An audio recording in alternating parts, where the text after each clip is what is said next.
مدینہ ہے جس نے دیکھا مدینہ ہے، اس کی آنکھوں کا نور تو دیکھو جس نے دیکھا ہوا مدینہ ہے۔ دل میں اب کوئی آرزو ہی نہیں، دل میں اب کوئی آرزو ہی نہیں، یا محمد ہے یا مدینہ ہے۔ دل میں اب کوئی آرزو ہی نہیں، یا محمد ہے یا مدینہ ہے صلی اللہ علیہ وسلم۔ دنیا والے تو درد دیتے ہیں، پیار دیتا تو بس مدینہ ہے۔ دنیا والے تو درد دیتے ہیں، پیار دیتا تو بس مدینہ ہے۔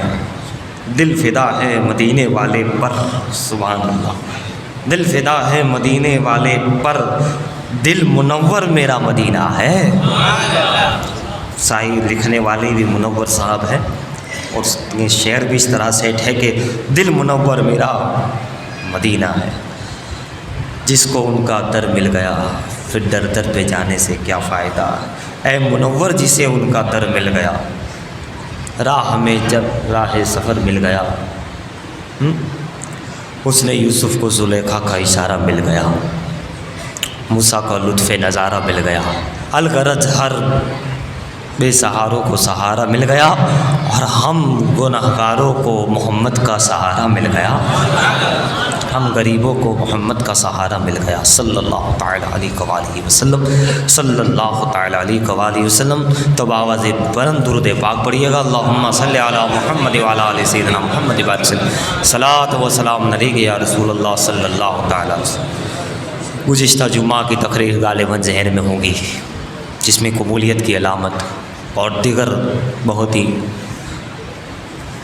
قیمتی باتیں سماعت کی تھی کہ اللہ تعالیٰ نے رمضان میں مکمل برکت اتاری ہے، یہ آپ نے کچھ سماعت کیا تھا۔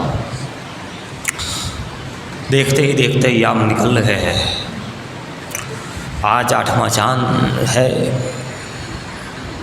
حضرت سیدنا سرکار شرف الدین یحییٰ منیری رحمۃ اللہ تعالیٰ مخدوم بہار رضی اللہ عنہ کے پیر و مرشد حضرت نجم الدین فردوسی رضی اللہ تعالیٰ عنہ کا دن ہے آج کا دن۔ یحییٰ منیری مخدوم بہار بہت ہی زبردست، بہت ہی پائے کے بزرگ، اور بہت ہی مشہور و معروف علمی دنیا میں، روحانی دنیا میں، تصوف کی دنیا میں، شریعت و طریقت کے سنگم کی دنیا میں بہت زبردست۔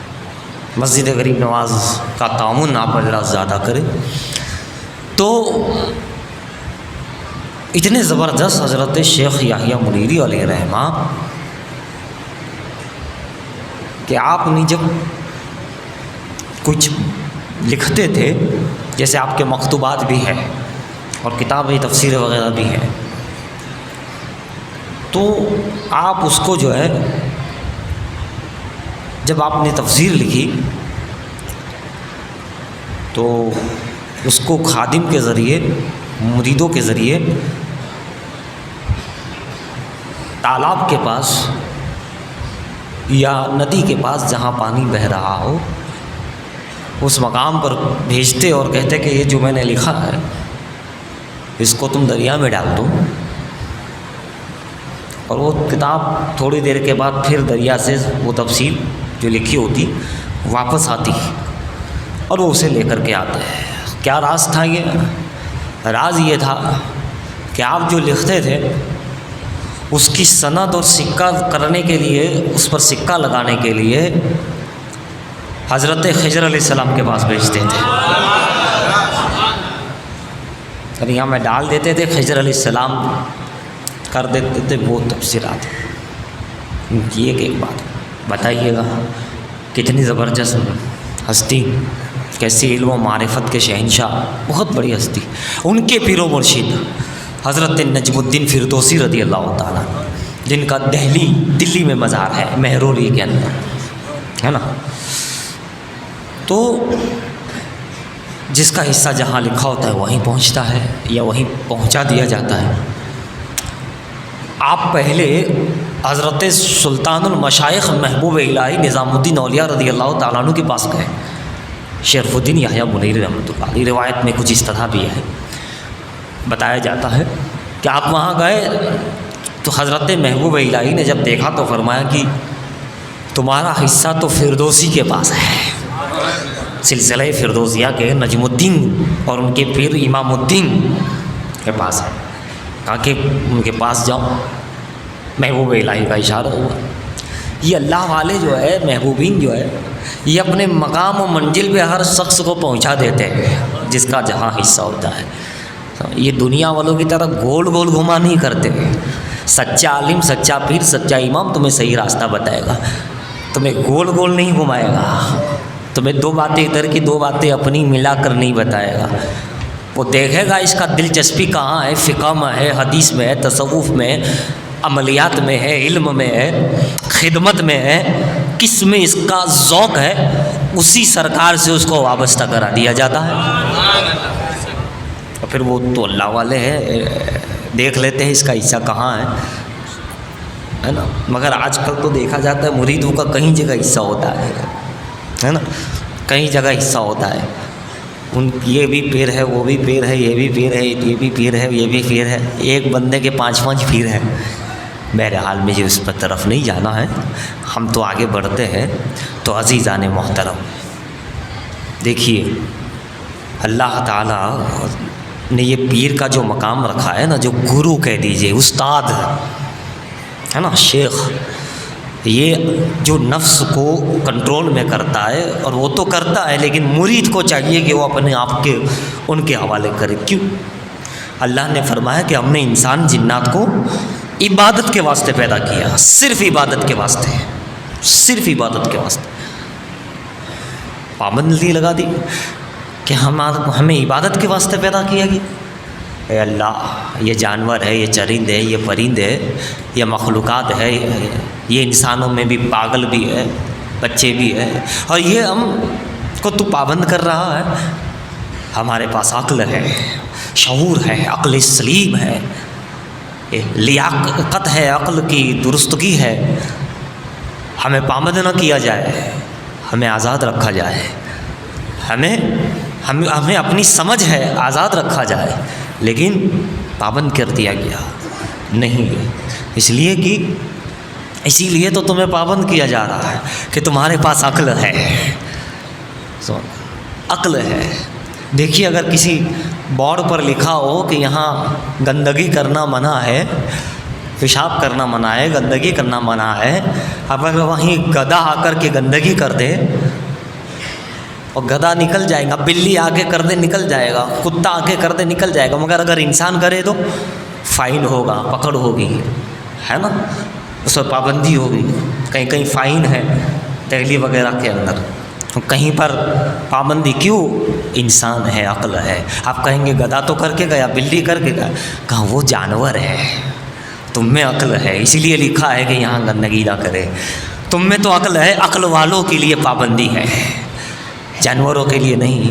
اب جو لوگ یوں سمجھتے ہیں کہ ہمارے لیے تو ہمیں اتنی پابند کر دیا گیا نماز کے، روزے کے، اسلام میں.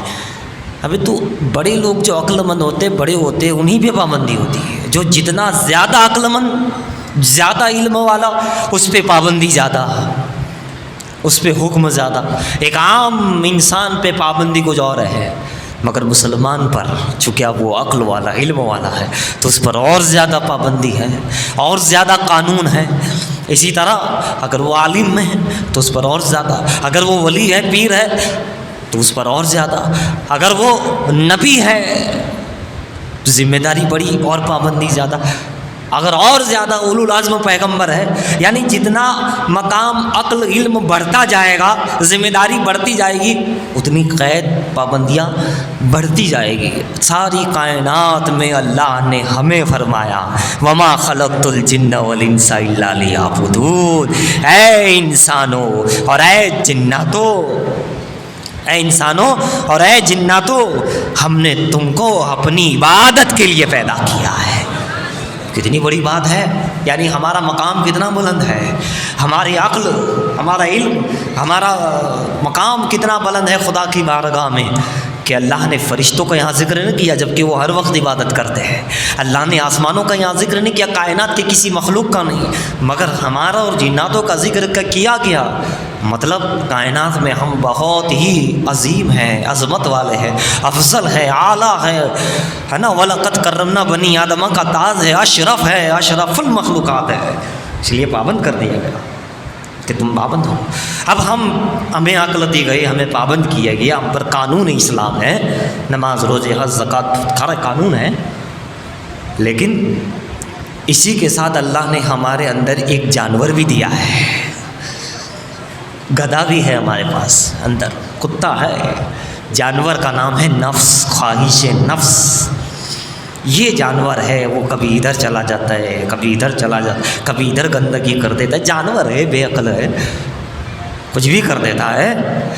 تو اب یہ خواہش نفس جو جانور ہے، اب اسے کنٹرول میں کرنے کے لیے جانور کو ہم کیا کرتے ہیں، گدھے کے گلے میں رسی ڈال دو، کنٹرول میں آ جائے گا، ادھر ادھر نہیں جائے گا۔ اونٹ کے اندر نکیل ڈال دو، نہیں جائے گا، ہے نا، اس کے اندر آپ ڈال دو اور پکڑ لو۔ اب آپ جہاں لے کے چلو گے وہیں گھوڑا چل رہا ہے، آپ لے کر چل رہے ہیں، گدھا چل رہا ہے، آپ اونٹ کے ہاتھ میں نکیل ڈال کر چل رہے ہیں، اونٹ پیچھے پیچھے چل رہا ہے۔ کیوں؟ تم نے اس کے گلے میں رسی ڈالی ہے اور اس کی ڈور پکڑی ہوئی ہے۔ تو اب وہ بھلے ہی جانور ہے مگر اب وہ آ گیا ہے، اس میں آ گیا ہے، گلے میں پٹا آ گیا ہے، اس کے اختیار آ گیا ہے، اب وہ جانور ہے مگر مکمل کنٹرول ہے ایک مالک کے ہاتھ میں، ٹھیک ہے، اب نہیں کرے گا۔ اسی طرح نفس جو ہے وہ بھی ایک جانور ہے، اس کو اگر وہ ادھر ادھر گناہوں میں جاتا ہے، ادھر ادھر کی خواہشیں کرتا ہے، کیونکہ وہ ہے ہی ہے، وہ اس کی فطرت ہی ہے، لیکن اس کے لیے اللہ نے ہمیں پیر، مرشد، استاد کہہ دیجئے، وہ عطا فرمایا ہے تاکہ وہ تمہارے اس نفس کے گلے میں خواہش نفس کو پابند کر دے، رسی ڈال دے، اور تاکہ پھر وہ گناہوں میں ادھر ادھر نہ جائے، سیدھا صراط مستقیم پہ چلتا ہوا نظر آ جائے۔ تو ایک ہوتا ہے استاد اور ایک ہوتا ہے پیر۔ استاد بھی کیا کرتا ہے؟ ظاہری رسی ڈالتا ہے، الف با تا سا پڑھاتا ہے، اما پارا پڑھاتا ہے نا، نماز کے احکام سکھاتا ہے، وضو غسل سکھاتا ہے، آداب سکھاتا ہے، پٹا ڈال دیا اس نے ظاہری قلب پر، قالب پر، جسم میں، تو وہ استاد، اس نے بھی پٹا ڈالا۔ اور باطینی استاد یعنی پیر، وہ بھی پٹا ڈال دیتا ہے خواہش نفس پر۔ اور پھر دونوں استاد تمہیں وہ صراط مستقیم کا راستہ، مگر چاہیے یہ کہ شاگرد تو بنو تاکہ استاد سے کچھ لے سکو۔ یہ کیا ہوا کہ آپ مکتب میں آئے، استاد کے پاس بیٹھے اور کہا آپ ہمارے استاد، میں آپ کا شاگرد، اور یہ کتاب، یہ قاعدہ، اور پھر چلے گئے۔ نہ قاعدہ پڑھنے آئے، نہ استاد کے پاس کچھ سیکھنا ہے، کچھ فیض ملے گا؟ ایسا کہنے سے کچھ ہوگا؟ نہیں، بس یہی تو ہم کرتے ہیں۔ خانقاہ میں گئے، مرشد سے کہا بیعت کر لی، آپ ہمارے پیر میں آپ کا مرید، یہ ہمارا شجرہ ہو گیا، وعلیکم السلام، چلیے۔ نہیں ہوگا، ایسا کہنے سے نہیں ہوگا۔ استاد کے پاس پڑھنا پڑے گا، روز جانا پڑے گا، صحبت میں بیٹھنا پڑے گا، تب کچھ سمجھ میں سیکھنے میں آئے گا۔ اسی طرح مرشد کے پاس بیٹھنا پڑے گا، سیکھنا پڑے گا، سمجھنا پڑے گا، اور اس پر عمل کرنا پڑے گا، تب یہ جانور مکمل صراط مستقیم پر آ جائے گا۔ اور جس وقت یہ خواہش نفس صراط مستقیم کا راستہ، ہائی وے پکڑ لے گا، پہلے تجھے پیر کا دیدار ہوتا تھا، اس کے بعد جب جیسے ہی راستہ پکڑے گا تجھے پیرانے پیر کا دیدار ہو جائے گا۔ جب یہ راستے پہ آئے گا تو پھر تجھے خواجہ اجمیری کا دیدار ہوگا، پھر خواجہ باقی باللہ کا دیدار ہوگا، پھر محبوب الہی کا دیدار ہوگا، پھر کبھی تیری مدد صابر پاک کریں گے، پھر تیری کبھی مدد قطب عالم کریں گے۔ اس لیے کہ خواہش نفس کو تو نے شاہ عالم کے حوالے کر دیا ہے، اب تو اپنی مرضی پہ نہیں چلتا، تو اپنے شیخ کی مرضی کے مطابق زندگی گزار رہا ہے۔ پھر تجھے پیرانے پیر نظر آئے گے، پھر پیرانے پیر کے آقا حسن بصری امام حسن نظر آئے گے، امام حسین کا دیدار ہوگا، اور بڑے خوش نصیب ہے، صدیہ گزر جائے، زمانہ ہمارے لیے وقت کی جو ہے رفتار ہے، وقت طویل ہے، مگر یہ فیض روحانی ایسا ہے، کسی صدی میں، کسی ملک میں، کسی گاؤں میں، کسی خطے میں جب مرید صادق اور سچائی پر چلتا ہے تو اسے مولا علی کا بھی دیدار ہوتا ہوا نظر آتا ہے۔ حضرات، ہم بس بن کے آ گئے، کچھ کرنا نہیں، تو ایسا نہیں ہوتا ہے۔ ہم نے ان کو استاد بنایا ہے، تربیت کرنی ہے، اپنے آپ کو تربیت، تعلیم و تربیت سے سرفراز کرنا ہے، تاکہ ہم جو ہے اس صراط مستقیم پہ آ جائے، اور جب صراط مستقیم پر آ جائے تو انعمت علیہم، اللہ کا انعام ہوتا ہے۔ کیا انعام ہوتا ہے؟ دیدار ہوتا ہے، علی کا دیدار ہوتا ہے، اور ایسے بھی ہے کہ اللہ کا انعام ہوتا ہے، نبی پاک کا دیدار ہو جاتا ہے۔ اور پھر انعام گزشتہ جمعہ سن چکے، انعام پر بھی اللہ کا انعام کیا ہے؟ ایمان کی دولت انعام ہے، عشق رسول کی دولت یہ اللہ کا خاص انعام ہے، خزانہ الہی سے۔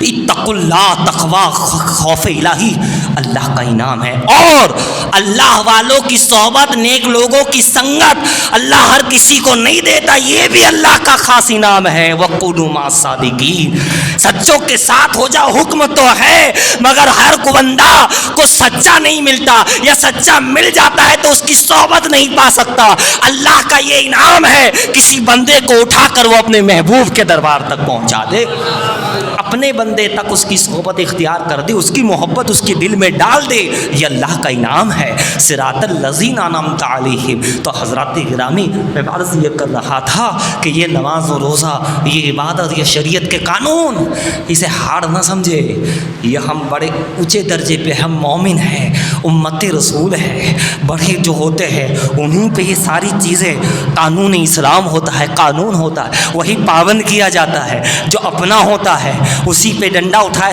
شاگرد کو مارتا ہے استاد، کیوں؟ وہ اپنا شاگرد ہے، وہ ہر بچے کو نہیں مارے گا، وہ ہر کسی کو مارتا نہیں، بولتا نہیں پھرے گا، جو اپنی کلاس میں بیٹھے ہیں اسی پہ نظر رکھے گا، کیوں؟ میرے ہے یہ، انہیں تعلیم دینی ہے۔ ہر ماں باپ اپنے بچے کو گھاڑتے ہیں، غصہ کرتے ہیں، مارتے ہیں، دھمکاتے ہیں، کیا عداوت ہے ان کو؟ کیا دشمنی ہے؟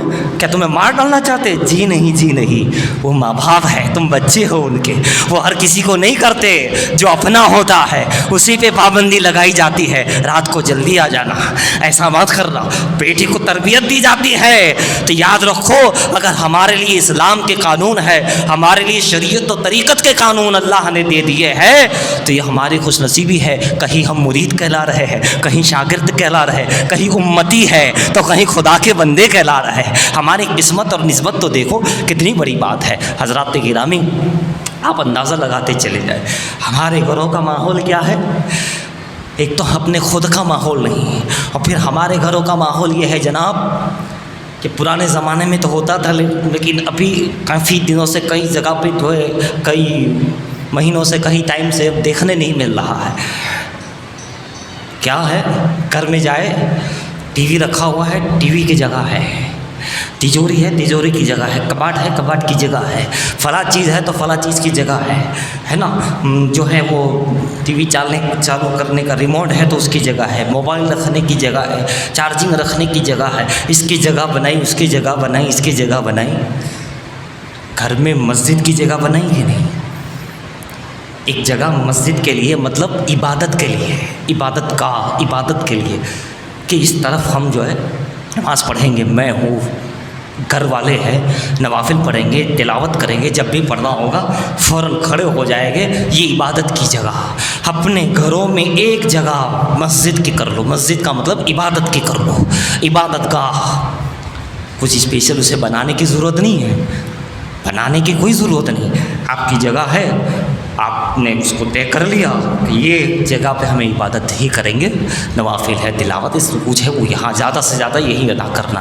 مسجد کی جگہ اپنے گھروں میں رکھو، عبادت کا ایک جگہ رکھو۔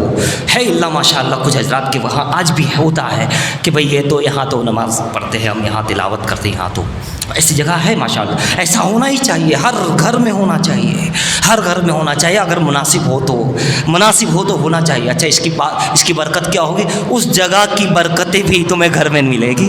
اور گھر ہی میں عبادت گاہ بنا ڈالی، گھر ہی میں ایک جگہ آپ نے طے کر لی اور اس کو روزانہ استعمال کرتے ہو، یعنی پڑھنے بیٹھتے ہو تو اس کی برکتیں تمہیں ملے گی۔ گھروں میں مسجد بناؤ، اور مولانا روم تو کہتے دل میں مسجد بناؤ، دلوں کو مسجد بناؤ۔ مسجد میں جانا اور ہے، خود کا مسجد بن جانا اور ہے۔ جلال الدین رومی کی محققانہ نظر کہتی ہے تو خدا رسول کا مقبول ہونا چاہتا ہے تو دل میں جگہ مسجد کی بنا۔ پہلے تھوڑی جگہ بنیں گی اللہ کی یاد کے لیے، دنیا کی محبت، یہ کام کی جگہ ہے، یہ محبت کی جگہ ہے، اس کی جگہ ہے، موبائل کی جگہ ہے، ساری جگہ ہے دل میں، ساری چیزوں کی جگہ ہے۔ اللہ کی محبت کہاں گئی؟ اللہ کی عبادت کی محبت کہاں گئی؟ اس کی جگہ کہاں ہے؟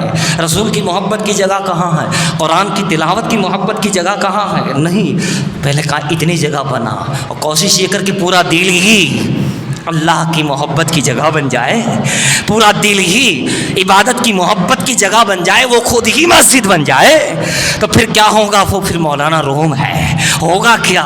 جب قلب ہی اللہ اور رسول کی جلوہ گاہ بن جائے، اتنا بڑا انعام اگر بندے کو، مرید کو، مقتدی کو، امتی کو مل جائے تو وہ امتی تو دونوں جہاں میں بیڑا پار ہو جائے گا۔ دل ہی کعبۃ اللہ بن جائے، دل ہی بیت اللہ بن جائے، دل ہی مسجد بن جائے، مسجد حرام بن جائے، دل ہی مسجد نبوی بن جائے، ہے نا؟ دل ہی، اور جن کے دل بنے ہیں وہ مفتی اعظم کیا کہہ رہے ہیں، جن کے دل بنے ہیں احمد رضا خان کیا کہہ رہے ہیں، جن کے دل بنے ہیں نیاز بنیاز بریلوی کیا کہہ رہے ہیں، جن کے دل بن گئے بیدم شاہ وارسی کیا کہہ رہے ہیں، جن کے دل بن گئے فضل رحمان گنج مراد آبادی کیا کہہ رہے ہیں، جن کے دل بن گئے مسجد بن گئے، اللہ اور رسول کی محبت کا مرکز بن گئے، ان کا سینہ ایسا سینہ بنا کہ اس سینے میں نہ جانے کتنوں کو اللہ نے ہدایت عطا فرما دی۔ کہیں فاسق عاشق بنتے ہوئے نظر آئے۔ بہرحال مجھے اس میں بھی زیادہ وقت نہیں کہ اس میں بھی میں جاؤں، بہرحال تو میں بتا یہ رہا تھا کہ اپنی مسجدوں کے اندر، اپنی گھروں کے اندر بھی ایک ایسی عبادت کی جگہ۔ اور دوسرا یہ کہ پھر آج جو کل دیکھنے مل رہا ہے کہ عام سڑکوں پہ گلیوں میں کعبہ شریف کا فوٹو نیچے ہے، بسم اللہ نیچے ہے، اللہ کا نام نیچے ہے نا، ادھر ادھر کی ادب والی جو چیز ہے، جو کاغذ ہے، وہ ادھر ادھر نظر آتے ہیں۔ تو ہو سکے تو گھر میں چھوٹا سا ایک مطلب چاہے تھیلی ہی رکھو تو اس میں آپ کو کچھ نظر آ جائے، گھر میں کوئی ایسی چیز آئے، تحفتاً آئے، آپ بھی زمزم کی شیشی آئے، کچھ بھی آئے، تو جب اسے ختم کر لو، پی لو، تو آپ اس تھیلی میں ڈال دو، اور پھر وہ تھیلی جب آپ جاؤ تو اپنے مقام پر اسے پہنچا دو، ٹھنڈا کر دو، جو اس کے شریعت میں 3 جگہ جو بتائی آپ اس میں سے کہیں بھی جا کر کے کر دو، آنا جانا رہتا ہے کر دو، تاکہ وہ ادھر ادھر نہ جائے۔ دولت محفوظ ہے اور خدا کا نام رکھڑ رہا ہے۔ ایک طرف کہتے ہیں کعبہ دکھا دے الہی، اور پھر کعبہ شریف کا نیچے لگا ہوا رکھڑ رہا ہے، خدا کا نام ہے۔ نہیں، وہ اپنے مقام پر تھیلی میں رکھ دو، اور پھر وہ جب موقع ملے اس کو اپنے مقام پر ٹھنڈا کر دو، ہے نا؟ کتنا بڑا ادب ہے، اور اگر نہیں کریں گے تو بے ادبی کتنی بڑی ہے۔ کون سی محبت یہ، کیسی محبت یہ، ایسی محبت اسے نہیں کہتے۔ بہرحال میں عرض کر رہا تھا کہ حضرت نجم الدین فردوسی، اللہ اکبر، تو اللہ والوں کا یہ عالم، تو جو بندہ اپنے آپ کو اپنے مرشد کے حوالے، اپنے پیر کے حوالے، اپنے استاد کے حوالے کر دیتا ہے، اپنی مرضی کو شریعت رسول کی مرضی میں ڈال دیتا ہے، اپنی طبیعت کو شریعت کے پر ڈال دیتا ہے، اپنی طبیعت پہ نہ چلاؤ، شریعت مصطفیٰ پہ چلاؤ، شریعت مصطفیٰ پہ چلاؤ۔ طبیعت پہ چلنے والا شیطان ہوتا ہے، لعنتی ہوتا ہے، اور شریعت پہ چلنے والا ابو بکر صدیق بنتا ہوا نظر آتا ہے۔ طبیعت والا ابو لہب ہوتا ہے، عتبہ و شیبہ ہوتا ہے، ابو جہل ہوتا ہے، اور شریعت رسول پہ فدا ہونے والا حضرت عمر ہوتا ہے، عثمان غنی ہوتے ہیں، مولا علی ہوتے ہیں، خبیب و خباب نظر آتے ہیں۔